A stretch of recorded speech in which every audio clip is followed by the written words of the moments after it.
محمد مصطفیٰ صلی اللہ علیہ وآلہ وسلم کے ایک صحابی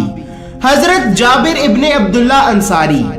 آپ صلی اللہ علیہ وآلہ وسلم کی خدمت میں حاضر ہوئے اور نہایت ہی ادب اور احترام سے کہنے لگے کہ اے اللہ کے رسول، اللہ نے اس کائنات میں سب سے پہلے کس چیز کو تخلیق کیا؟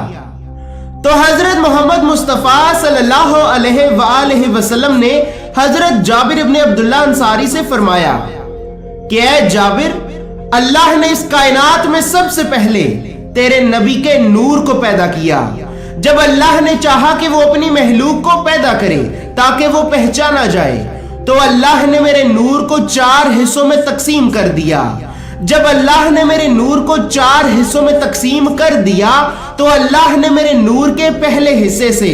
قلم کو پیدا کیا، اور دوسرے حصے سے لوح کو پیدا کیا، اور تیسرے حصے سے اللہ نے اپنے عرش کو پیدا کیا، اور اسی طرح اللہ نے میرے نور کے چوتھے حصے کو مزید 4 حصوں میں تقسیم کر دیا۔ جب اللہ نے میرے نور کے چوتھے حصے کو مزید 4 حصوں میں تقسیم کر دیا تو اللہ نے میرے اس نور کے پہلے حصے سے اللہ کے عرش کو اٹھانے والے فرشتوں کو پیدا کیا، اور دوسرے حصے سے کرسی کو پیدا کیا، اور تیسرے حصے سے اللہ نے باقی چھوٹے بڑے فرشتوں کو پیدا کیا، اور اسی طرح اللہ نے میرے اس نور کے چوتھے حصے کو بھی مزید 4 حصوں میں تقسیم کر دیا۔ جب اللہ نے میرے نور کے چوتھے حصے کو بھی مزید 4 حصوں میں تقسیم کر دیا تو اللہ نے میرے اس نور کے پہلے حصے سے 7 آسمانوں کو پیدا کیا، اور دوسرے حصے سے 7 زمینوں کو پیدا کیا، اور میرے نور کے تیسرے حصے سے اللہ نے جنت اور جہنم کو پیدا کیا، اور اسی طرح اللہ نے میرے اس نور کے چوتھے حصے کو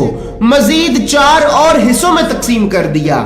جب اللہ نے میرے نور کے چوتھے حصے کو بھی مزید 4 اور حصوں میں تقسیم کر دیا تو اللہ نے میرے اس نور کے پہلے حصے سے مومنین کی آنکھوں کے نور کو پیدا کیا، اور دوسرے حصے سے مومنین کے دلوں میں ایمان کے نور کو پیدا کیا، جسے اللہ کی معرفت بھی کہا جاتا ہے۔ اور اے جابر، اللہ نے میرے اس نور کے تیسرے حصے سے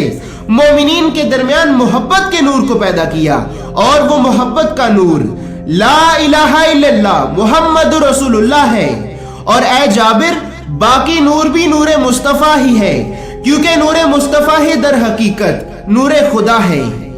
اسی طرح حضرت محمد مصطفیٰ صلی اللہ علیہ وآلہ وسلم مزید ارشاد فرماتے ہیں کہ میں اس وقت بھی نبی تھا کہ جب آدم روح اور جسم کے درمیان تھے۔ اللہ نے مجھے آدم کی تخلیق سے 14,000 سال پہلے پیدا کیا، اور اس وقت میں اپنے رب کے سامنے ایک نور تھا۔ اسی طرح ایک مرتبہ حضرت جبرائیل علیہ السلام حضرت محمد مصطفیٰ صلی اللہ علیہ وآلہ وسلم کی خدمت میں حاضر ہوئے تو حضرت محمد مصطفیٰ صلی اللہ علیہ وآلہ وسلم نے حضرت جبرائیل علیہ السلام سے یہ پوچھا کہ اے جبرائیل، تم مجھے یہ بتاؤ کہ تمہاری عمر کتنی ہے؟ تو حضرت جبرائیل علیہ السلام نے نہایت ہی ادب اور احترام سے جواب دیا کہ اے اللہ کے رسول، مجھے اپنی عمر کا درست اندازہ تو نہیں، لیکن آپ میری عمر کا اندازہ اس بات سے لگا لیں کہ جب میری تخلیق ہوئی، یعنی کہ جب میں پیدا ہوا، تو اس وقت اللہ کے عرش پر ایک ستارہ نور کی طرح چمکتا تھا، اور یا رسول اللہ، وہ ستارہ جو اللہ کے عرش پر نور کی طرح چمکتا تھا،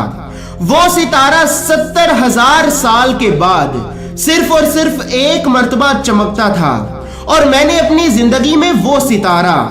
72,000 بار چمکتے ہوئے دیکھا ہے۔ اور اے اللہ کے رسول، جب وہ ستارہ اللہ کے عرش پر نور کی طرح چمکتا تھا تو اللہ کا عرش جنت کی طرح جگمگا اٹھتا تھا۔ اے اللہ کے رسول، کاش میں صرف ایک مرتبہ اس ستارے کو پھر سے دوبارہ اپنی زندگی میں دیکھ سکتا۔ تو رسول اللہ صلی اللہ علیہ وآلہ وسلم نے فرمایا کہ اے جبرائیل، وہ نور جو اللہ کے عرش پر 70,000 سال میں صرف ایک بار چمکتا تھا، اور جس نور کے چمکنے سے اللہ کا عرش جنت کی طرح جگمگا اٹھتا تھا، تو وہ نور رب العالمین نے مجھ رحمت للعالمین کو عطا کیا، اور آج وہ نور تمہارے سامنے ہے۔